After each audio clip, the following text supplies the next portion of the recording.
More than 80 people were killed in Plateau State. There has been another attack, this time leaving 52 confirmed deaths so far and many more injured.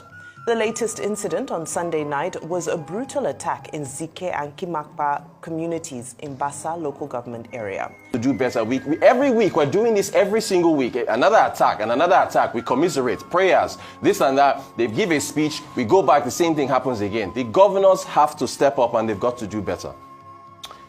For me, I totally disagree with Mr. President this morning. I think it's an abdication of responsibility. And I think President Tinubu has not done enough when it comes to insecurity. And I think the governor has no blame in this communal crisis matter. And the governors cannot really do much. Let's be sincere with ourselves. The federal government oversees the police. The same federal government will not like state security. Even if you get state security, you can't get them sophisticated weapons because of clause in the Constitution. Secondly, the military is overseen by the federal government.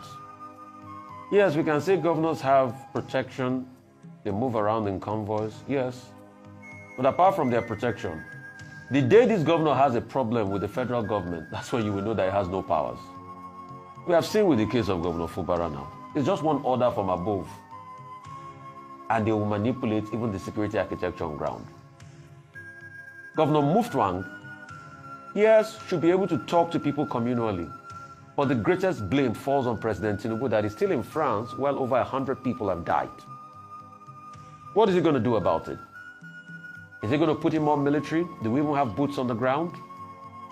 Little over 200 or 300,000 soldiers, less than 400,000 police officers, for a population of over 200 million.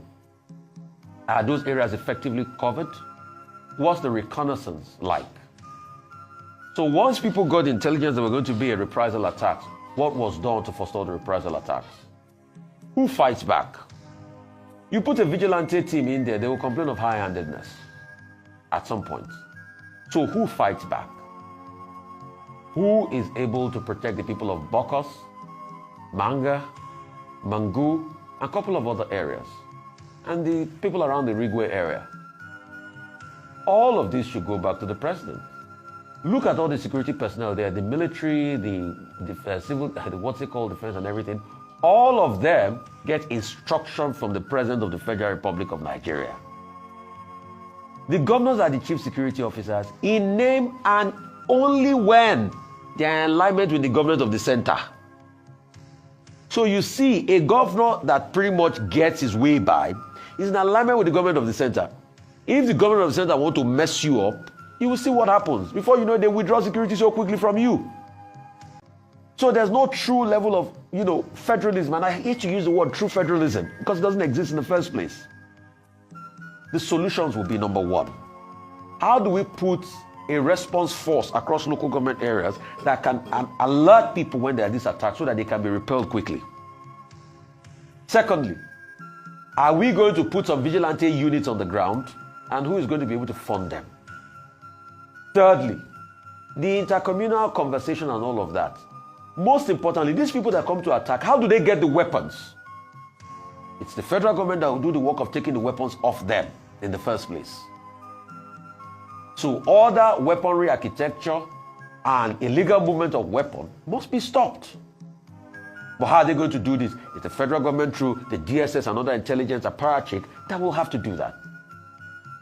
What I just want to tell President Tinubu this morning, are you not tired of condemning deaths in this country? The other day, you issued out a statement, condemn deaths. Today, you are issuing another statement, condemning deaths. When will you stop issuing statements to condemn deaths and actually get on top of the situation and be proactive? President Tinubu, Section 14, subsection 2 says, the security of the Federal Republic of Nigeria is the paramount responsibility of the states. You are the head of states. The buck stops with you. Do something. All right, now let's take a look at how things have been unraveling in Plateau State. We've now reached a death toll of over 300 since December 2023, when that horrible Christmas massacre took place. What are some of the developments that have taken place since then? Well, in 2023, the governor created the Agro Rangers, who were part of the Civil Defense Corps. And he accredits the Agro Rangers and their work for being able to keep these attacks at bay until now. Now, what are the key factors? We know that these attacks have been happening for over 2 decades. The governor is saying that this is a clear case of genocide and land grabbing. He said the timing is always the same, that these terrorists and criminals always come around the time to plant and kick these communities out so that they are unable to farm during the farming season. Beyond farming, there are also activities of illegal mining. Now, we need to put the region into context and remember that there are several nomadic groups that operate in the area and around the Sahara region in general. This is historic. Now, what the governor is saying is that there are now some criminal groups who are taking advantage of the cover of the nomadic groups to come and perpetrate all of these atrocities. Now, what are some of the factors we are looking at? We're looking at what used to be known as the issue of farmer-herder crisis. This is now being dispelled because he's saying that this is no longer farmer-herder because we have a clear case of terrorism, genocide, and land grabbing. We know that climate change is forcing these groups to move from certain parts in pursuit of more fertile areas. The question is, what are the solutions? The governor, I believe, has done his part in instituting the Agro Rangers. That's the most he can do. And he's trying to foster some sort of community spirit. But he reiterated that this Rui community, which was attacked, is the same community, part of the same community that lost 17 people in December 2023.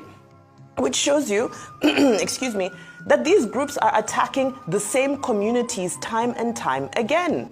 They have their targets. They said that they attacked during a funeral when they were mourning the loss of a loved one in the afternoon. So they are now bold. They are not even waiting until the middle of the night. The governor acknowledged that the DIG operations for police is currently on the ground in Plateau State. Well, let's see what that does. But he also challenged the fact that the security services are largely reactive and not proactive. What are the solutions? When the Ministry of Livestock was created, the whole idea was around ensuring that the issue of herding can be contained, grazing, open grazing, all of those issues were supposed to be addressed, because if you are able to address that issue, you'll now be able to separate between the herders, the criminals, and the terrorists. But now you have people who are bringing in sophisticated weaponry that is being trafficked from all over. Borders are porous. We don't know where these weapons are coming from. But the locals always acknowledge the fact that many of these people are not speaking local Nigerian languages. So this is a perennial problem that we now know that even if we date it back to history, nomadic groups have always existed. So as the president is saying that he's seeking the political, for the governor to look for a political will, I think that's quite an unfair statement. When we have an issue that is not stemming within the state, this is a regional issue. We know the situation regionally with security and with the movement of people from the Sahel region. So putting it on the governor's head is unfair because this is far bigger than him. If it's up to Governor Caleb Mutfwang, what's happening in Benue? What's happening in Borno? What's happening in all of the other states? If it comes down to the governors, it's bigger than that. And yes, there are deeper ethnic and religious undertones to it, which must be addressed, but they cannot be addressed at a singular state level. This is a regional dialogue that needs to happen, and sustainable solutions need to be found once and for all, but at a national level. We need to see the work of the Ministry of Livestock coming into play here to start to control the movement of herders and cattle so we can separate the criminals